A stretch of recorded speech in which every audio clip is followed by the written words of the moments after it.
मी तुम्हाला मस्तपैकी तुरीच्या डाळीचं सांबर करून दाखवणार रेसिपी। चला मग साऊथ इंडियनसारखी तुम्हाला मी रेसिपी दाखवणार आहे। रेसिपीला आपण सुरुवात करूया। पूजा रेसिपीमध्ये तुमच्या मनापासून स्वागत आहे। आज मी तुम्हाला मस्तपैकी एक सांबर दाखवणार आहे तुरीच्या डाळीचं, सगळी मिक्स व्हेजिटेबल भाजी। चला मग रेसिपीला सुरुवात करूया। हे बघा, मी 2 कांदे बारीक कापून घेतले, 2 टमाटे घेतलेत बारीक, गाजर, लाल भोपळा, तडक्यासाठी मिरची, लाल कढीपत्ता आणि आपली थोडीशी घेतलेली आहे, चिंच घेतलेली आहे, डाळ घेतली 2 वाट्या मस्तपैकी भिजत घातलेली आहे।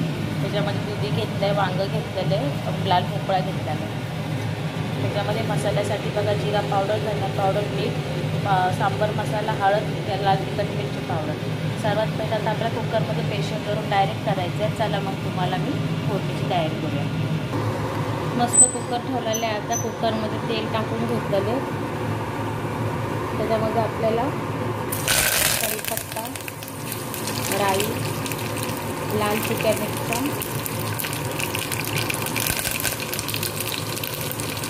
कांदा,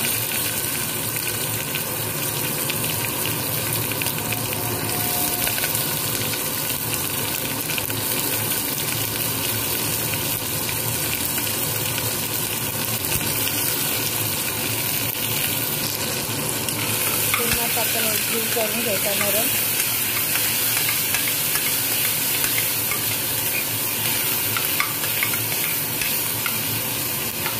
नरम झाला की कांदा आपल्याला मस्त त्याच्यामध्ये टमाटर टाकून घ्यायचा। आता आपला कांदा नरम होऊस तर आपण हे करून घ्यायचं।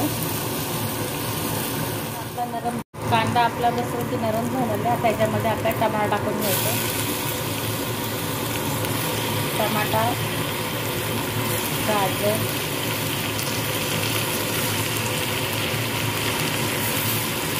व्हेजिटेबल,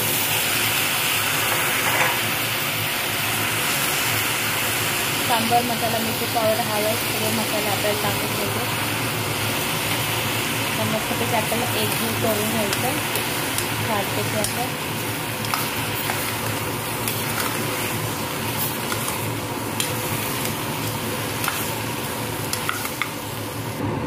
आता मसाला मस्तपैकी आपला झालेला छान। त्याच्यामध्ये आपल्याला डाळ टाकून घ्यायची, जेणेकरून मस्त आता आपल्याला शिट्टी करून घ्यायची। मी चिंच टाकून घेतलेली, डाळ टाकून घेतली।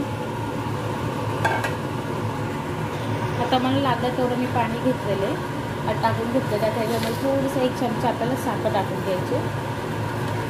तुम्हाला लागेल तुम्ही 2 चमचे टाकू शकता, मी थोडी साखर टाकलेली। आता याला आपल्याला कुकरला प्रेशर ह्याच्यात 5 ते 6 फास्ट गॅसवरती, नंतर स्लो गॅस करायचा। आपल्याला फास्ट गॅसवरती शिट्ट्या करून घ्यायच्या सांबरच्या। हे बघा, मस्तपैकी आपलं सांबर छान झालेलं आहे। मी आता एका बॉलमध्ये काढून घेतलेले, त्याच्यावरती मस्त कोथिंबीर टाकून घ्यायची आपल्याला छानपैकी। बघा, मग मस्तपैकी मी थोडक्या साहित्यामध्ये मस्तपैकी सांबर करून घेतलेले। छान रेसिपी। तुम्हाला माझी कशी वाटली रेसिपी ते तुम्ही मला कमेंटमध्ये सांगा। जर माझा व्हिडिओ तुम्हाला आवडला असेल तर लाईक करा, शेअर करा, कमेंट करा, सबस्क्राईब करा। आणि माझा व्हिडिओ तुम्ही बघितल्यामुळे तुमच्या मनापासून आभार मानते। थँक्यू।